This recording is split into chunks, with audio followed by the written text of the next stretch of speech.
কৃষ্ণ নাম জপ করলে জীবনের সব কিছু প্রাপ্ত করা যায়, কিন্তু মূল বিষয় হলো যে আমাদের এই জড়জগতে বা ভূলোকে সব কিছুই হলো মিথ্যে। তাই এই জড়জগৎকে একটি মরুভূমির সাথে তুলনা করা হয়েছে, আর এখানকার সুখকে মরীচিকার সাথে তুলনা করা হয়েছে।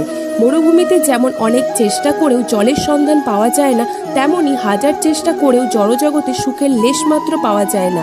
আপনি যতই ধনী হয়ে যান, আপনি যতই উচ্চপদস্থ কর্মী হয়ে যান, পরের জন্মে আবার আপনাকে সেই শুরুর থেকে শুরু করতে হবে। আপনাকে পুনরায় চেষ্টা করতে হবে শিক্ষা, খ্যাতি ও ধন অর্জনের জন্য। আর যদি আপনি ভগবান শ্রীকৃষ্ণের নাম এই জন্মে অপার ভক্তির সাথে নিয়মিত একবার জপ করেন, তবে মৃত্যুর পর আপনি পরমাত্মায় বিলীন হয়ে যাবেন। আর যদি কারণবশত বা কোনো অপূর্ণ ফলবশত আপনাকে পুনরায় এই ধরাধামে ফিরে আসতে হয়, তবুও খ্যাতি ও ধন আপনি জন্মসূত্রেই লাভ করবেন। ভক্তরা কমেন্টে জয় শ্রীকৃষ্ণ অবশ্যই লিখবেন।